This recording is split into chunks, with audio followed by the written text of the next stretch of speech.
기도하옵나이다. 아멘. 반갑습니다. 제가 대상교회 설교하러 한번 왔었습니다.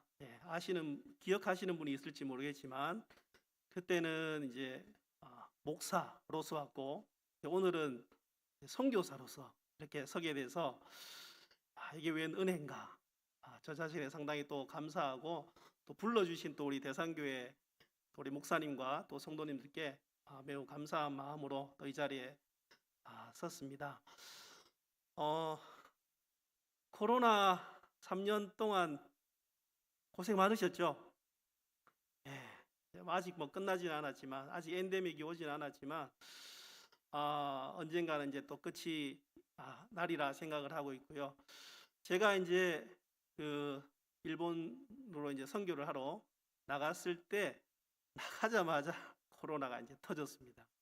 그래서 이제 저는 코로나와 함께 선교를 시작한 선교사입니다. 그리고 이제 2019년 12월 23일 날 가족들과 함께 이제 출국을 했었거든요. 했다가 이제 3년 만에 처음 들어왔습니다. 그래서 3년 만에 근데 별로 놀라지 않으신데 저도 이제 어머니가 이제 85세시고 우리 장인 장모님도 또 계신데 부모님을 3년 동안 못 뵙는다는 거 저는 괜찮을 수 있지만 또 부모는 얼마나 또 이렇게 제 막내거든요. 그래서 얼마나 보고 싶었겠습니까? 어떻게 보면 또 불효기도 한데 또 하나님 은혜로 또 이렇게 3년 만에 올 수 있어서 감사하고 또 지난주에도 이렇게 뵙고 그렇게 했었습니다. 오늘은 제가 이제 설교라기보다는 좀 그간의 선교 사역들을 우리 성도님과 좀 나누고 또 기도 부탁을 드리고 그런 시간을 좀 가지려고 하는데, 여러분 세계 인구 시계를 보신 적이 있는지 모르겠습니다. 세계 인구 시계, 또 세계 사망 시계라고도 하는데 지금 전 세계 인구가 몇 명인지 아십니까? 제가 조사해 보니까 79억 4천만 명 정도 되었더라고요. 이 세계 인구는 지금도 계속해서 돌아가고 있습니다. 제깍제깍 1초에 2.5명이 출생하고 1분에 150명이 출생하고 1시간에 9,000명이 출생한다고 합니다.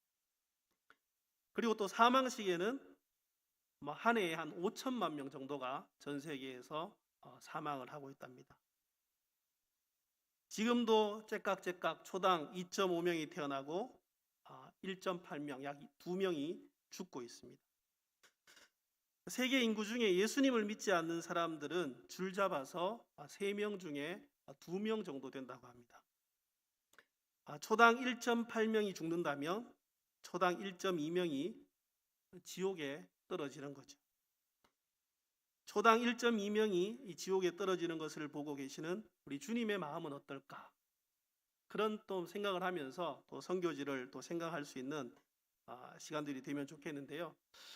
파워포인트를 좀 두서가 없을 수 있지만 제가 사진을 보면서 좀 나누도록 하겠습니다.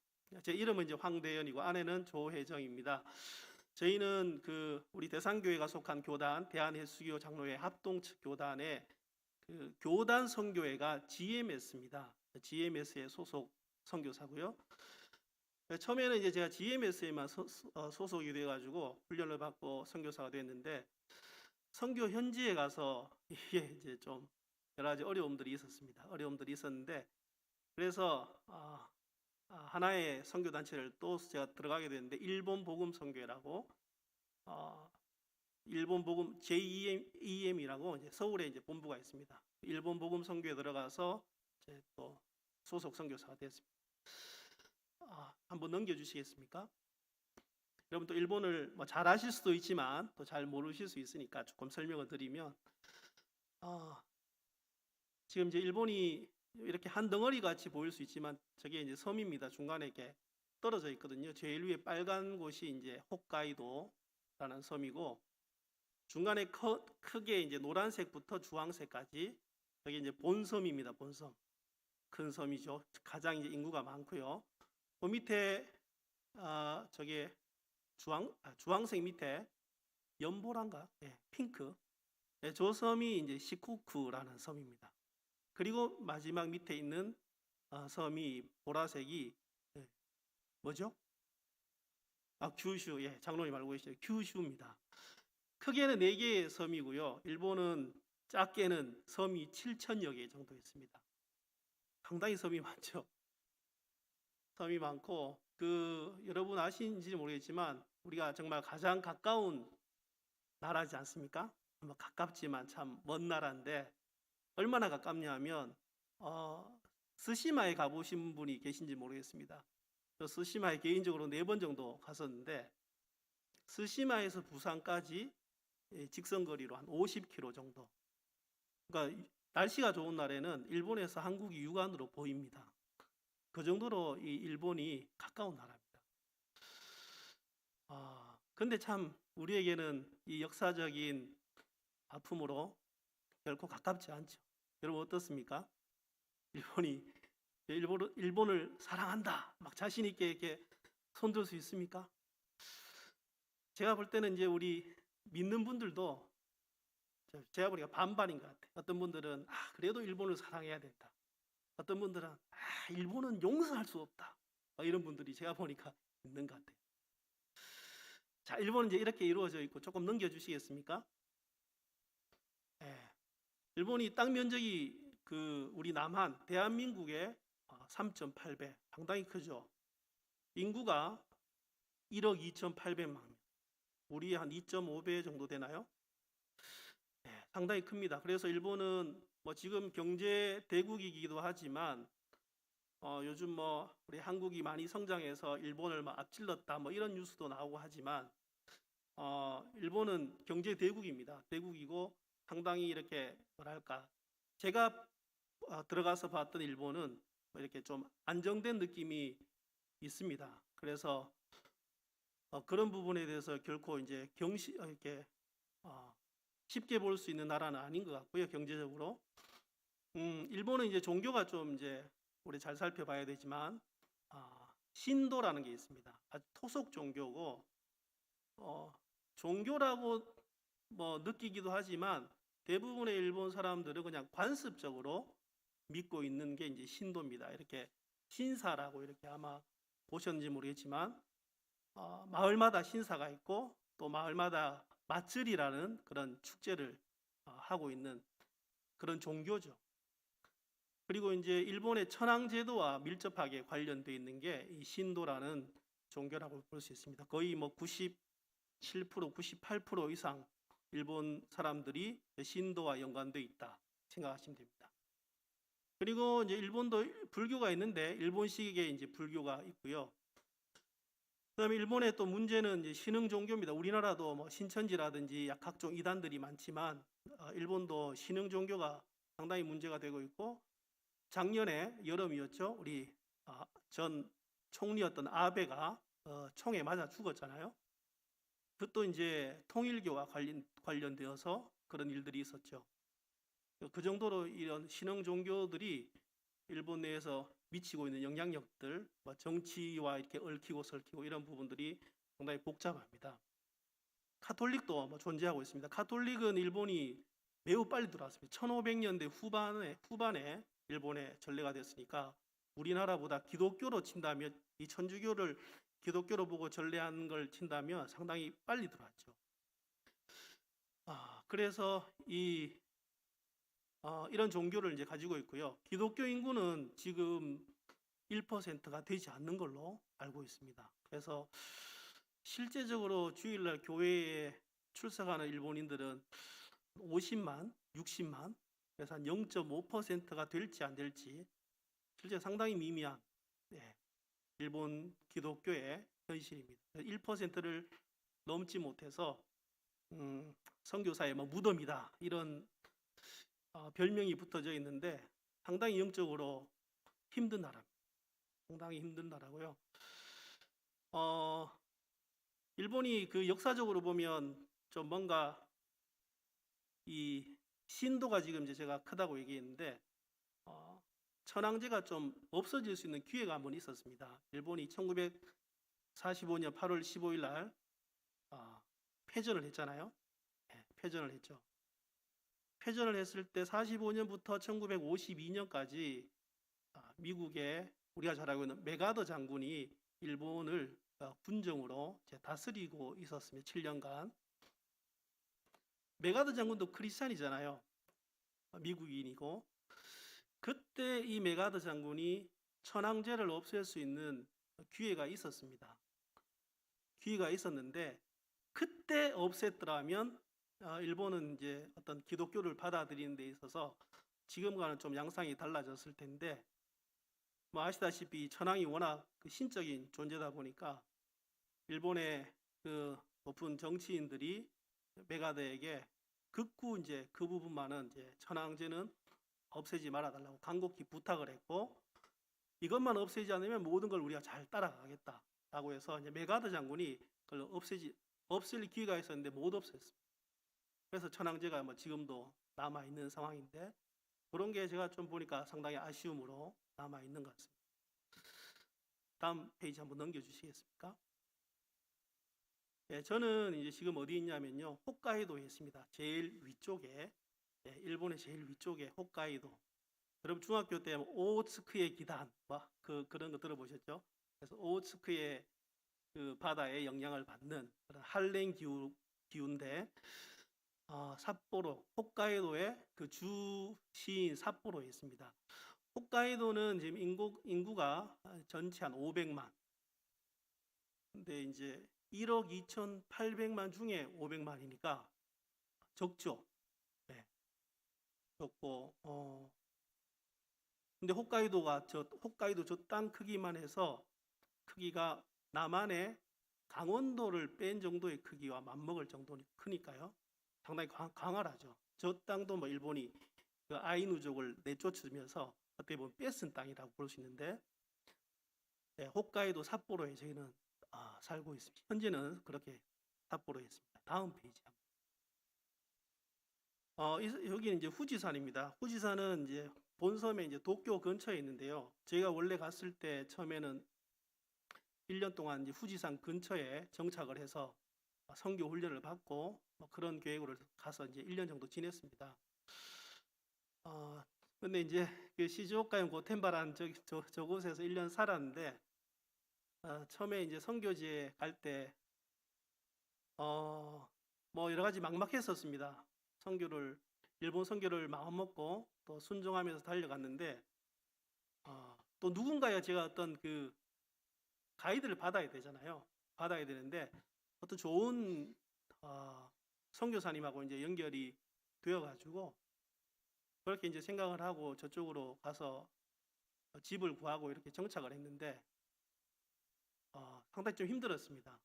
그러니까 이제 제가 이 얘기를 하는 이유는 뭐 이 중에도 또 선교를 나가실 수 있는 분이 계실 수 있기 때문에, 선교지에 가면 이제 내 생각대로 또 내가 하나님께 기도하지만 이게 모든 게 뭐 술술 풀리지는 않잖아요. 그래서 같은 한국 선교사님이고 30년 이상 일본에서 선교 사역을 하셨던 분을 제가 만나가지고 나름대로 도움도 받고 했는데, 근데 이제 좀 가자마자 좀 이제 좀 힘든 일들이 여러 가지 있었습니다. 구체적으로 다 제가 얘기할 수는 없고, 그래서 이제 1년 동안 저곳에 있었는데 이제 코로나도 또 시작되고, 언어를 공부를 해야 되는데 다 뭐 마스크 꼈죠. 그리고 또 뭐 한 번씩 오시는 도쿄에서 선생님들이 이제 일본어 선생님들이 오시기로 했는데 코로나라서 뭐 안 오시죠. 그리고 이제 그 선교사님 또 저한테 이제 선교비를 또 거기 또 내야 되는 또 돈이 있었어요. 그래서 이제 돈도 이렇게 계속 돈은 내고 뭐 하여튼 좀 여러 가지가 힘들었어요. 그래가지고 제일 결정적인 것은 이분이 처음에 얘기했던 것들과 이렇게 좀 달랐던 부분이 있어가지고 이 선교사님하고 헤어질 수밖에 없는. 저는 이제 신임 선교사고 이 일본을 잘 모르는 상황이었으니까 누군가의 도움을 받아야 되는데 좀 이렇게 도움이 아니고 약간 좀 이용당하는 느낌, 그런 것들이 이제 있어서 상당히 힘들었었습니다. 그래서 결국은 이제 헤어졌죠. 1년 정도 지내고 2021년 이제 2월 26일까지 이제 딱 살고 26일 날 이제 제가 홋카이도로 그 전에 이제 물론 하나님께 기도하고 어디로 갈지 기도하고 이제 정하고 이제 홋카이도로 이사를 가게 됩니다. 다음 페이지. 그 1년 동안 있을 동안에 제가 섬겼던 교회 모습입니다. 그 교회는 어디를 섬겼냐면 한국인 전도사님이신데 총신 출신이 제 후배죠. 제 후배지만 일본에 먼저 왔고 부인이 일본인이었고 그래서 그 거의 뭐 후지 산속에 개척한 교회나 마찬가지인데 초대 복음 교회라고. 근데 성도가 한 명도 없었어요. 성도가 한 명도 없었어요. 저기 보면 제 옆에 제 아들, 옆에 제 아내, 그 앞에 그 전도사님 사무 일본인, 제일 오른쪽에 여자 싱글 선교사님, 저기도 이제 일본 선교사님, 그 애들 말고 성도들이 없었어요. 1년 동안 저 교회에서 또 그 전도사님 또 일본어로 계속 설교하더라고요. 일본어로 그때 알아듣지도 못하는데 계속 일본어로 설교하고 일본어로 찬양하고. 그래서 1년 동안 뭐 저기서 예배만 드렸죠. 예배만 드리면서 그 저를 이제 가이드 하셨던 그분이 뭐 저희한테 요구하는 게 있어서 노동이라든지 그래서 상당히 이제 심한 노동을 많이 해서 또 아내도 몸이 좀 안 좋아지고 이런 부분도 좀 있었는데 하여튼 저기서 1년 동안 예배드렸던 그런 장소였습니다. 다음 페이지. 예, 여기 이제 제 아들입니다. 아들이 저희 이제 세 식구인데 제 아들이 제일 수고를 많이 했던 것 같아요. 아들이 한국으로 이제 중3 올라갈 나이에 이제 일본에 갔거든요. 근데 저희는 뭐 아들하고도 얘기를 했지만 처음부터 이제 현지 학교를 들어가는 걸로 그렇게 하고 가서 지금 중학교 때인데요. 중학교 2학년 때인데 중3 나이인데 이제 한 학년을 낮춰가지고 중2로 들어갔습니다. 중2로 들어갔고 코로나 때문에 학교도 한 5월 달에 5월 말에 시작을 하더라고요. 그래서 아들도 일본어를 전혀 모르는 상황에서 그 일본어 현지 학교를 들어갔습니다. 정말 뭐 무모하죠. 들어가서 그 공부를 따라가고 나름대로 열심히 하고 있는 모습처럼 이렇게 찍혀 있는데 아들이 이제 거기서 1년을 다니고요. 삿포로에 이사해서 중3으로 이제 또 1년을 다니고 그 다음 이제 문제입니다. 고등학교에 들어가야 되는데 그 일본은 고교가 다 입시입니다. 우리 대학 입시처럼. 그래서 어느 학교를 정하고 그 학교에 맞는 그 공부를 해서 이제 시험을 쳐야 되는데 그 삿포로에 미션 스쿨이 하나 있었습니다. 그래서 미션 스쿨로 이제 저 학교로 가자. 그래서 기도하면서 계속 준비를 했는데 뭐 이게 한자라든지 일본어 실력이 현지 아이들하고 똑같을 수 없잖아요. 사회 과목이라든지 이런 부분들 상당히 어려움이 있어서 그 중학교 3학년 때 담임 여자생이었는데 담임선생님이 그 학교 원서를 안 써주시려고 하시더라고요. 왜냐하면 이제 불합격할 게 뻔하니까 저희는 이제 합격할 거라고 하고 이제 써달라고. 그리고 이제 썼는데 선생님이 일단 써줄 테니까 쓰고 떨어지면 바로 다른 학교 이렇게 좀 할 수 있도록 조금 이렇게 떨어지는 학교들 그런 학교 이제 원서를 하나 더 쓰라고 하더라고요. 그래서 저희는 이제 쓰지는 않고 그 학교만 썼습니다. 썼는데 정말 뭐 기도 영답이죠. 합격을 해가지고 지금 이제 고등학교 1학년 잘 다니고 있고 더 놀라운 것은 그 일본 아이들이 좀 영어가 한국 학생들보다 약간은 좀 떨어지는 것 같아요. 그래서 이제 저희 아들은 그냥 보통 그냥 영어 정도 하고 있는데 그래서 가서 이제 저희 아내가 공부를 시켜가지고 영어 자격증이 있습니다. 5급, 4급, 3급, 준 2급, 2급 이렇게 있는데 준 2급 영어 자격증까지 땄었어요. 땄는데 뭐 저희는 그냥 땄는 거죠. 땄는데 그 고등학교에서 준 2급을 이제 합격한 학생에게는 장학금을 준다고 하더라고요. 그래서 장학금까지 받고 고등학교에 들어가서 야 이게 정말 웬일인가 정말 그런 감사한 그런 시간들이 있었습니다. 예, 그 다음 저거는 이제 제가 이제 이사를 할 때 제가 있던 그 고텐바에서 삿포로까지 내비게이션을 찍어 보니까 1200km 나오더라고요. 근데 중간에 또 배를 또 타야 되고 차를 이제 그 배에 이렇게 실어야 되기 때문에 1200km를 하루 만에는 못 가겠더라고요. 초행길이고 그 2월 달이기 때문에 일본의 동북 지부는 뭐 뉴스에 보시다시피 눈이 상당히 많이 옵니다. 그래서 2박 3일 정도로 중간에 이렇게 한 번씩 자고 또 배 타고 넘어가서 이제 또 자고 해서 2박 3일로 1200km 삿포로 이사를 무사히 잘 했었습니다. 예, 그 다음 사진. 이제 이 사진은 이제 삿포로 와서 저희들이 일본 복음 선교회라는 선교 단체에 우리 이수구 선교사님 계십니다. 이수구 선교사님의 소개를 받았습니다. 교회 소개를 받아서 히츠지 가오카 교회라는 지금 이제 사역하고 있는 교회입니다. 저 교회에 2021년 3월 마지막 주일부터 교회를 갔죠. 예, 저게 이제 정말 하나님의 큰 인도하심이었습니다. 아무것도 이제 막 갈 길이 막막했는데 하나님께서 길을 열어주셔가지고 교회를 일단 나갈 수 있다. 그리고 이제 일본 교회가 좀 문턱이 높더라고요. 뭐 선교사가 아무 교회나 가서 이렇게 무턱대고 갈 수 없는 그런 분위기입니다. 그래서 항상 소개받아서 소개 문화이기 때문에 소개받아서 가야 돼. 그래서 저도 소개를 받아서 언제 주일날 오십시오. 그래서 3월 28일 이제 주일날 처음으로 갔죠. 가서 예배를 드리고 저 교회에서 거의 7개월간 예배 참석만 했습니다. 저부터. 그게 이제 왜냐하면 뭐 제가 뭐 이력서도 다 내고 그 목사님이 이력서를 다 보고 하셨는데 뭐 검증이 안 됐잖아요. 검증이 안 됐으니까 이제 지켜보는 거예요. 한 7개월 지켜보신 거죠. 그래서 그리고 제가 선교사고 뭐 목사고 하지만 거기서는 불리는 건 이제 황상 성도도 이제 황상 모든 걸 다 내리는 다 뭐 필요 없는 거죠. 그래서 7개월 예배 참석만 드리고 그렇게 하다가 이제 협력 선교사가 되게 되는데 7개월만 예배 참석만 했지만 이제 그 제 아내가 피아노가 이제 또 가능하고 이제 해서 피아노 연주를 이제 시키더라고요. 피아노 연주를 시켜서 피아노 연주를 또 섬기면서 조금씩 또 신뢰감도 쌓고 일본 교회는 중요한 게 이제 여자 사역자가 상당히 중요합니다.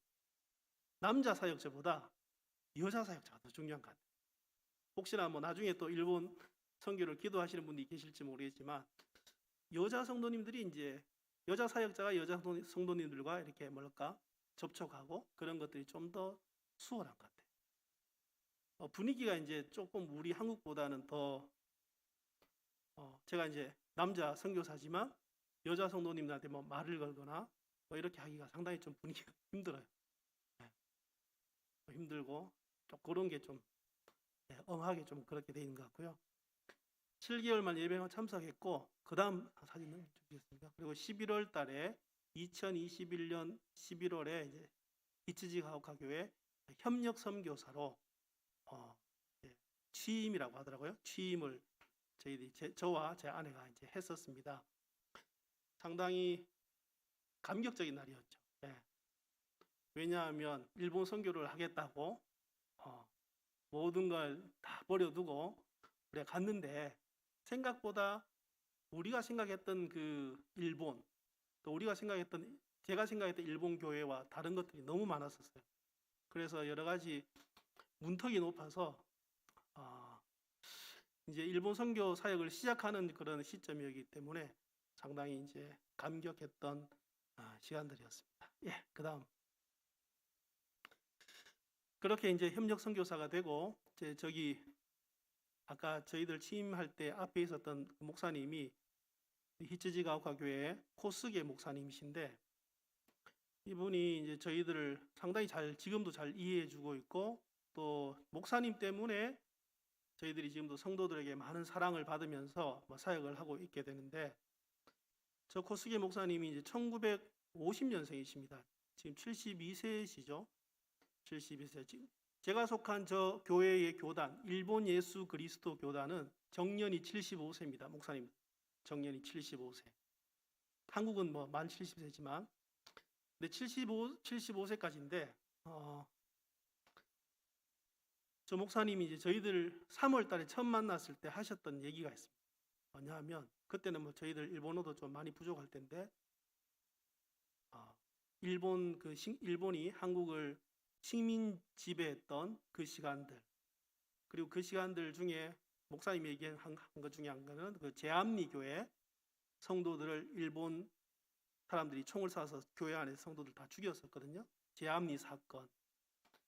그리고 한국이 분단되고 또 6.25 전쟁까지 그렇게 일어났던 부분들이 모두 다 이제 우리 일본 책임이다라고 하면서 저희 가족에게 죄송합니다, 사죄합니다라고 첫 인사가 목사님 인사가 그거였어요. 그래서 이제 저희들도 뭐 한국인이니까 일단 그 사죄에 대해서 좋게 이렇게 느꼈고요. 근데 목사님은 한국인을 만나면 첫 인사가 그것이더라고요. 한국인 만나면 저희들이 사죄합니다, 용서해 주십시오. 그래서 그 어떤 일본과 한국의 그 역사적인 사건, 그런 부분에 대해서 이제 명확한 역사관을 갖고 계신 목사님이세요. 그래서 그런 목사님을 만나서 너무 감사했고, 그리고 이제 한 7개월 동안 지켜보고 난 다음에는 이제 신뢰감이 상승하셨는지, 저 모임은 그 홋카이도 지구의 교단 목사회 모임입니다. 그래서 저희 부부를 데리고 가서 이제 소개시키고, 첫 소개시켰던 그런 사진인데, 저 이후로 이제 계속해서 이제 홋카이도 교단의 목사, 지금 교단 소속은 아니지만 선교사로서 계속 이렇게 뭔가 습득할 수 있도록 배우고 일본 교회에 적응할 수 있도록 목사님 이제 계속 이제 배려해 주셔서 참석하고 있습니다. 그래서 일본 목사님들하고 이제 많은 교류를 지금 하고 있는 상황입니다. 그 다음, 이거는 뭐 조금 다른 얘기인데, 삿포로에 지금 GMS 선교사 가정이 저희 가정과 해서 3가정이 있는데요. 각자 뭐 섬기는 교회들이 있지만 이제 성탄절, 매년 성탄절에는 주변에 지인들을 초청해서 성탄절 행사를 기획하고 또 초대하고 예배드리고 선물도 나누면서 그런 행사를 나름대로 하고 있습니다. 그러니까 약간 별개의 사역이면서 GMS 선교사의 연합 사역이라고 할 수 있는데 그런 장면입니다. 그 다음 사진. 이거는 이제 그 행사에서 이제 저희 아내가 초대했던, 저 친구는 이제 미얀마 사람입니다. 자매는 미얀마 사람인데 아직 뭐 배심하고 그렇진 않은데요. 미얀마가 최근에 정치적으로 힘들잖아요. 그래서 저 친구도 이제 나라에 돌아가지도 못하고 힘들어하고 있는 자매였는데 이제 계속 성탄절에 초대해서 같이 예배 드렸고 기념으로 찍었던 사진. 그 다음 사진. 여러분, 저게 이제 삿포로의 평상시 겨울 모습입니다. 눈이 매일 와요. 저도 뭐 여기 경산에 살다가 갔는데 눈이 어떻게 그리 매일 오는지 매일 눈이 와요.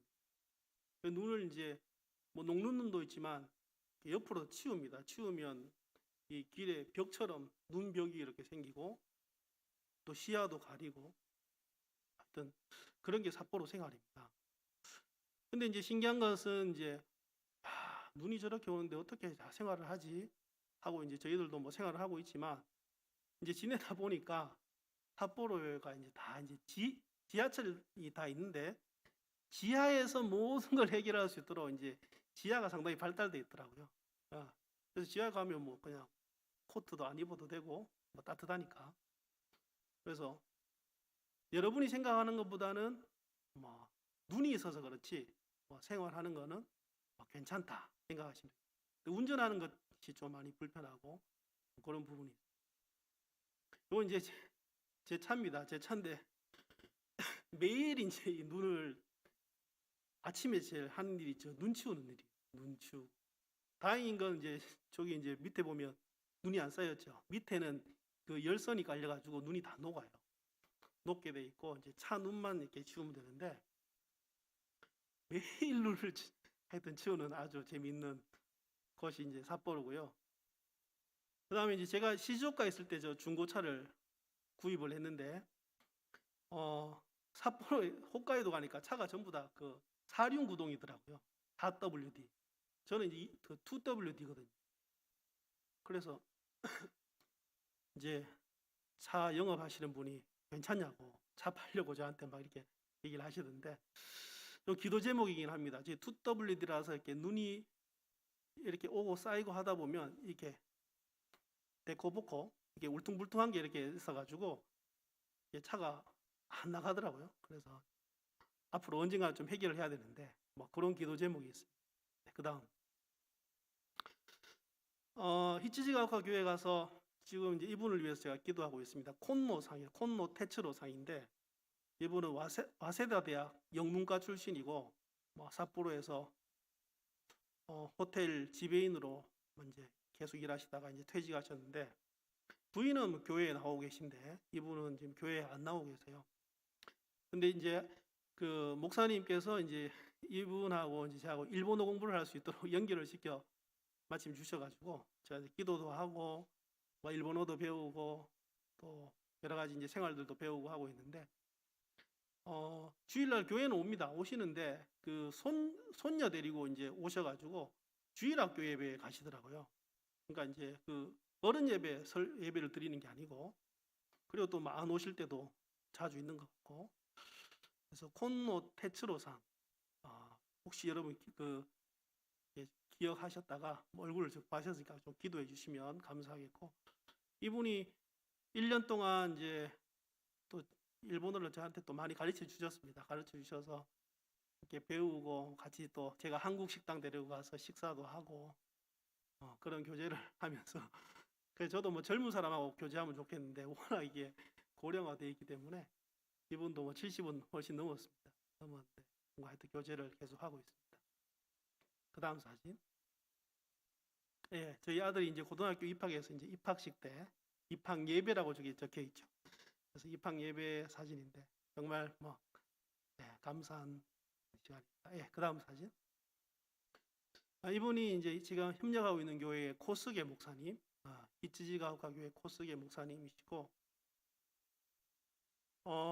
목사님이 그 올해예요. 해가 바뀌었으니까 올해 10월 말에 목사님과 성도들과 함께 또 제가 또 통역해서 한국에 와서 이제 파송교회인 경산중앙교회에 저희 가족을 일본에 보내주셨다고 감사하다고 인사하러 10월 말에 이제 오기로 지금 해놓으셨어요.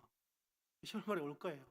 뭐 대상교회도 한번 기회 되면 한번 얼굴이라도 뵈러 한번 오면 좋겠는데 그래서 왜 가시려고 하냐니까 이제 저희들 보내주셔가지고 감사하다 이렇게 이제 그 인사하러 이제 온다고 2박 3일로 이제 온다고 하더라고요. 그래서 상당히 그런 어떤 좋은 관계 속에 있고요.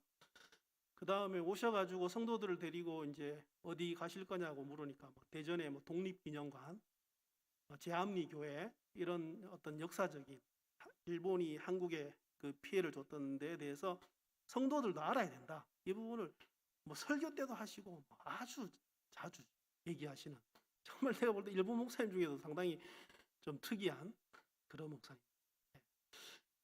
이 사진은 이제 예배당이 다른 교회인데요. 제가 지금 히치지가오카 교회도 협력하고 있고 하나는 이제 그 신코토니 교회라고 거의 뭐 개척한 교회입니다. 지금 성도들이 한 4명 정도 나오는 교회인데 그 교회가 원래는 이제 여자 사역자가 있었는데 그 여자 사역자분이 한 3년 정도 있었는데 너무 추워가지고 삿포로가 너무 춥죠. 눈 쌓이면 눈 치워야 되죠. 사람들이 뭐 눈 치우다가 이렇게 상당히 이제 힘들어하실 때 그래서 도저히 못 있겠다라고 하셔서 남쪽 따뜻한 나라 고베로 가시고 그분이 가시니까 이렇게 사역자가 부재가 돼가지고 목사님이 이제 교단에 사역자가 비었는데 오실 분이 있느냐 물으니까 갈 사람이 없습니다. 목사님이 그 교회까지 맡아주십시오. 그 코스게 목사님 72세인데 히치지가오카 교회도 성도들이 한 150명 정도 되거든요. 어째 제법 큰 교회죠, 일본에서는. 그런데 이제 그 신코토니 교회도 맡아달라고. 그 맡는다는 건 주일 예배를 드려야 되는 거예요. 여기 주일 예배 드리고 여기 주일 예배 드려야 되니까. 근데 뭐 거리가 1시간 정도 차로 떨어져 있는 거리인데요. 근데 목사님이 이제 알겠다라고 하시고, 그 교회를 원래 저 목사님이 27년 전에 개척했던 교회입니다. 그런데 재개척하자 그런 마음으로 72세의 어떤 목사님이 그런 열정을 가지고 이제 목회를 이제 또 다시 이제 2개를 목회를 하고 계신 거예요. 근데 이제 제가 이제 협력이 되고, 저는 이제 뭔가 지금 좀 배우는 단계잖아요. 배우는 단계인데 이제 일본 교회 개척은 어떻게 되는지 저도 이렇게 옆에서 좀 보면서 좋겠다 싶어서 같이 이제 섬기고 있는데, 지금은 이제 저도 이제 일본어로 설교를 매주 하고 있습니다. 그래서 신코토니 교회 설교를 목요일 집회가 있고 주일 집회가 있는데 같이 제가 설교를 나누어서 제가 하고 있고, 네, 그런 교회입니다. 근데 1년 동안 하여튼 보면서 많이 배웠었어요. 배우고 뭐 전도하는 거라든지 또 성도들 이렇게 목회하는 그런 모습들을 이제 목사님 옆에서 많이 배우고 있는 중입니다. 그 교회가 이제 신코토니 교회입니다. 다음 사진.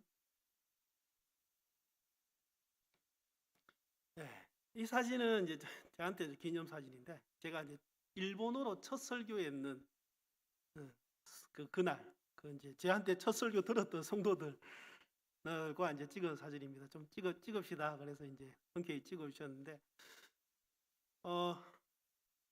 저도 고등학교 때 제2외국어로 일본어를 하긴 했지만 히라가나 정도 알고 있는 상황이었죠. 그래서 일본에 가서 일본어를 공부를 하는데 생각보다 쉽지 않더라고요. 여러분 일본어 쉽다 얘기하시는데 쉽지 않습니다. 장음이 있고요, 뭐 단음이 있고 상당히 힘들었고, 마스크 끼고 있죠. 뭐 일본 사람하고 접촉할 기회는 없죠. 상당히 힘들었는데 삿포로 이사 와서 제가 그래서 어떻게 했냐면 일본어 어학원을 들어갔습니다. 네, 일본어 어학원을 아내와 들어가서 1년 정도 어학원에서 공부를 했습니다. 어학원 가니까 조금 낫더라고요. 뭔가 좀 배우고 있는 그런 느낌이 들더라고요. 어학원도 이제 비용이 둘이 뭐 한 달에 100만 원씩 정도 내야 되니까 비용이 만만찮지만 뭐 선교사가 언어를 배워야 되잖아요. 그래서 열심히 1년 동안 해서 하긴 했지만 설교한다는 게 그게 쉽지는 않잖아요. 그래서 하나님, 저는 언제쯤 이 일본어를 이렇게 좀 설교할 수 있을까요? 아무리 기도하고 해도 이게 뭐 까마득하더라고요. 까마득한데 그런 상황 속에서 그 코스게 목사님이 참 저를 잘 이렇게 인도해 주신 것 같아요. 황 선생, 설교하십시오. 그래서 이제 시키니까 이제 알겠다라고 하고 이제 설교 준비하고 설교를 이제 그냥 저때 했는 거예요. 저게 이제 첫 설교였는데 설교를 딱 해보니까 하면 되겠다 이런 생각이 딱 들더라고요.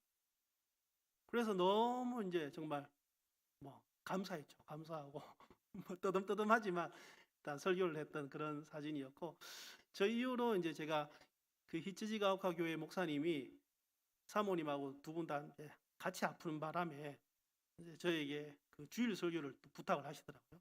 그래서 주일 설교도 이제 바로 이어서 이제 하면서 자신감을 많이 얻었던 그런 시간이었던 것 같아요. 그 다음 사진. 이제 이게 이제 주일 설교했던 사진, 그 유튜브 사진인데, 그때도 이제 설교도 이제 그때 마침 준비되어 있었던 게 청년부 그 유스 캠프 설교를 3편을 이제 미리 이제 해야 돼서 준비를 해놓고 있었어요. 근데 코로나 때문에 그 유스 캠프가 취소가 됐어요. 취소가 됐는데 또 목사님하고 사모님이 아파가지고 목사님, 사모님 제가 설교 3편을 준비한 걸 알고 계시니까 황 선생가 그 중에 한 편을 해서 설교를 하시면 좋겠다라고 하셔가지고 제가 이제 주일 설교를 8월 첫 주일이었습니다. 작년 8월 첫 주일 설교를 했던 기억이 있습니다. 그 다음 사진. 제 아내 얘기를 좀 하면 그 피아노를 전공하고 있어서 지금 그 GM에서 선교사 가정에 자녀들이 있습니다. 저 학생은 이제 지금 고2 이제 고3이 이제 곧 되고요. 그래서 이제 입시를 준비해야 되는데 일본에서 태어난 그 선교사님 자녀인데 한국의 실용음악 쪽으로 좀 전공을 하려고 하는데 전혀 뭐 음악 이론이라든지 이런 게 안 돼 있어서 아내가 이제 집에서 한 2, 3회 정도 이제 음악 이론을 가르치고 또 피아노도 가르치고 저 친구도 가르치고 또 다른 선교사님 자녀 어린애도 그렇게 이제 다른 선교사님들 돕는 그런 사역들을 우리 아내가 열심히 또 하고 있습니다. 그 다음 사진. 이 사진은 그 작년 8월 달에 그 하기로 했다가 취소되었던 유스 캠프, 청년 캠프죠. 청년 캠프를 원래는 2박 3일이었는데 취소를 하고 못하고 당일로 11월 12일 날 하루만 이제 했던 그날 기념 사진입니다. 그래서 청년들하고 그 다음 사진 청년들하고 이제 한국 요리를 만들었습니다. 김밥, 잡채, 지짐이, 그다음에 비빔밥 4종류로 이제 4조로 해서 재료를 준비해 가지고 우리 아내가 이렇게 만들면 됩니다. 레시피를 이렇게 가르쳐 주고 해서 4테이블에서 만들어 가지고 같이 이제 나눠 먹었었어요. 이거 일본 분들이 요즘에는 한국 음식을 상당히 좋아해요. 특히 뭐 김치 이런 것도 상당히 좋아해요. 예전에는 뭐 싫어했다고 하더라고요. 그래서 그 오래된 선교사님들은 처음에 일본에 왔을 때 김치도 안 먹고, 왜냐하면 김치 냄새 나면 또 뭐 이제 또 얘기할까봐 김치도 안 먹고 그런 분위기였는데 요즘에는 일본 사람들이 그 김치를 더 좋아하는. 근데 이제 일본에도 슈퍼에 가면 김치가 팔더라고요. 파는데 그 일본 사람들이 약간 단맛을 좋아합니다. 그래서 단맛을 좋아하는데 약간 우리하고는 안 맞는데 일본 사람들도 그거보다는 한국 사람들이 만든 그 한국 김치가 더 맛있다고 그런 얘기를 하면서 한국 음식 상당히 좋아하는데 저렇게 이제 요리도 만들고 나눠 먹고 하면서 이제 청년 캠프를 하루 했었습니다. 그 다음 사진. 그날 모임을 하고 이제 찬양을 좀 했는데요. 우리 청년들끼리 모여서 이렇게 저도 같이 찬양을 하고 있는데 이런 거 자주 하냐라고 이제 제가 물어보니까 자주 못했대요. 얼마 만에 하냐니까 4년 만에 한대. 4년 만에. 깜짝 놀랐어요. 그게 이제 지금 일본 교회의 영적 분위기, 수준 그 정도로 일본 교회가 힘듭니다. 청년들이 저렇게 모이기도 힘들고 지도해 줄 사람도 없고. 그래서 제가 이제 저 모임을 계기로 이츠지가오카교회 청년부를 이제 지도하는 이제 지도 목사가 되긴 됐지만 그렇게 하라고 해서 하고 있지만 청년들을 이제 어떻게 지도해야 될까? 이게 매주 모이는 게 아니고 집도 멀기도 하고요. 주일날도 정기적으로 주일 예배를 오는 것도 아니고 그래서 상당히 이제 뭔가 이렇게 지도하고 하려고 해도 쉽지 않은 그런 상황이라서 지금 사진이야 저렇게 번듯이 모여 있지만 실제 상황은 상당히 이제 어려운 상황이라고 보시면 되겠습니다. 이츠지가오카 교회는 주일학교 사진 제가 없지만 주일학교도 150명 정도 모이는 교회인데 주일학교가 한 5, 6명 정도 나오더라고요. 어린애부터 중학생까지 5, 6명. 그리고 고등부는 아예 고등학생 그냥 어른 예배 그냥 오는 거고 고등부가 있는 게 아니고 그런 상황이고 또 주일학교 예배도 아주 특이해요. 우리는 이렇게 따로 가서 드리는데 거기는 어린 예배 드리다가 중간에 막 이동을 하고 그러더라고요. 이동했다가 축도할 때 돌아오고 그러더라고요. 그래서 일본 교회가 상당히 힘든 그런 상황. 그 다음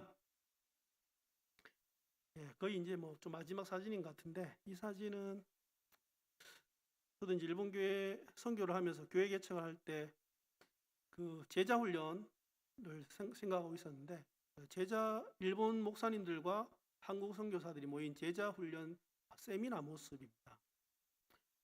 그 우리 한국 선교사들이 상당히 이제 장점이 있고 열심히 있고 일본 선교 열심히 하지만 가보니까 아주 안 좋은 케이스들이 두 케이스 있었습니다. 특히 제자 훈련 하시는 그 한국 목회자 중에 안 좋은 일들을 사건이 교회에서 일어나서 일본 교회 전체가 알고 있는. 근데 이제 그 두 사람이 누구냐면 이제 한국 목사님이시더라고요. 그래서 그 일본 교회에서 쌓아왔던 제자 훈련이라는 것이 다 무너져 있는 지금 상황입니다. 그래서 새로 이제 일으키려고 노력을 하고 있지만 상당히 이제 뭐랄까 그런 어떤 불신을 갖고 있는 분들도 좀 있기도 있고 그래서 그런 상황인데 그래도 이제 이 제자 훈련 목회가 너무 귀하고 하다는 것을 알기 때문에 일본 목사님들도 이제 열심을 내서 함께 또 배우고 나누고 그렇게 지금 노력은 하고 있습니다. 근데 그 일본 교회가요, 제가 다 얘기는 못했지만 상당히 그 까다롭습니다. 예를 들면 제가 히치지가오카 교회 협력 선교사인데 주일학교 교회에 주일학교 예배를 좀 탐방하고 싶다, 한번 내가 참석하고 싶다 하고 해서 그냥 쑥 들어가면 안 됩니다. 제가 목사님 사모님께 그 주일학교 예배 한번 참석하고 싶습니다 라고 얘기를 하면 알겠습니다. 그럼 한번 얘기를 해볼게요 하고 이제 얘기를 했는데 그게 이제 한 달 있다가 이제 저한테 이제 다음 주에 한번 참석해 보셔도 되겠습니다. 이 정도로 까다롭고 좀 답답하죠. 그게 일본 교회의 현실이에요. 그래서 그 코스게 목사님도 그렇게 얘기하세요. 한국 교회 그러면 제일 먼저 뭐가 생각나냐? 기도하는 교회. 본인이 그렇게 얘기해요. 그러면 일본 교회 그러면 뭐가 생각나냐? 회의하는 교회. 정말 까다롭고 뭔가 이렇게 조심스럽고 뭔가 잘못하면 그게 이제 신뢰가 떨어지고 그래서 이제 선교사도 얼마나 그게 조심스럽겠어요. 모든 게. 그러니까 회의를 할 때 전혀 이렇게 나누지 않았던 그냥 별거 아닌 얘기를 회의석상에 하면 사람들이 깜짝 놀라서 왜 저런 얘기를 할 정도로 너무너무 이제 뭐랄까 까다로운 그런 분위기가 상당히 많습니다. 그래서 그런 상황 가운데 있지만 또 우리 한국이 가장 일본과 이제 가까이 있고 또 우리가 하나님을 우리가 믿기 때문에 우리 성경에도 그렇잖아요. 내 이웃을 내 몸과 같이 사랑하라. 이게 쉬운 게 아니잖아요. 쉬운 거면 성경에 그렇게 나와 있지 않을 거예요. 쉽지 않기 때문에 예수님께서 내 이웃을 내 몸과 같이 사랑하라. 일본 사람들은 우리에게 역사적으로 엄청난 고통을 준 그런 나라이지만 그런 민족이지만 우리는 그것을 좀 뛰어넘어야 되죠. 크리스찬이기 때문에. 오늘 성경에도 아무도 멸망하지 않는다. 하나님 저에게 주신 메시지 중에 하나는 하나님이 일본 사람도 사랑하신다. 저도 여러분과 똑같은 그런 어떤 생각들을 가지고 살아왔는데 하나님이 일본 사람들을 똑같이 사랑하신다. 하나님이 사랑하신다는데 누가 여러분 시비 걸 수 있겠습니까? 그리고 그들도 한국 선교사가 가서 자신 교회를 돕고 복음을 전하고 자신들을 도우러 왔다는 것을 알고 감사하고 제 앞에서 눈물을 흘리면서 그런 마음을 가지고 있어요. 그래서 일본 교회는 지금 1%도 안 되는 아주 연약한 교회인데 우리 한국 교회가 끌어안아야 되는 그런 교회입니다.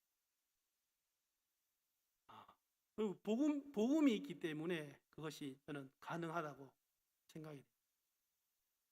그리고 우리 대상교회 성도님들처럼 함께 있게 일본 선교지를 위해서 계속해서 또 기도해 주시는 그런 그 기도가 계속 정말 필요한 곳입니다. 기도 없이는 정말 할 수 없습니다. 마지막으로 그 한 이야기를 하고 제가 마무리하겠습니다. 젊은 선교사 부부가 아프리카 선교지로 떠나면서 파송교회에 파송 예배를 드렸습니다. 아프리카는 그때만 해도 이 백인의 무덤이었다고 합니다. 파송된 선교사가 이런 당부를 했습니다. 저의 아내와 저는 선교지로 갈 때 이상한 두려움이 있습니다. 우리는 마치 땅속 구덩이로 내려가는 기분입니다. 여러분이 모국에서 로프를 붙들어 주시겠다고 약속하신다면 우리는 모험을 하고 갈 것입니다. 선교사의 부탁을 들은 교인들은 다 그렇게 하겠다라고 약속을 했습니다. 2년이 안 되어서 선교사의 부인과 아기는 그렇게 두려워하던 열병에 걸려서 소천을 합니다. 선교사는 귀국 통보를 하지 않고 조용히 귀국해서 파송교회 수요 기도회에 참석했습니다. 선교사는 아무도 모르게 들어가서 뒷자리에 앉아 있었습니다. 집회가 끝날 때 선교사는 앞으로 나가 교인들 앞에 섰습니다. 교인들은 숨도 쉬지 못하고 침묵을 지켰습니다.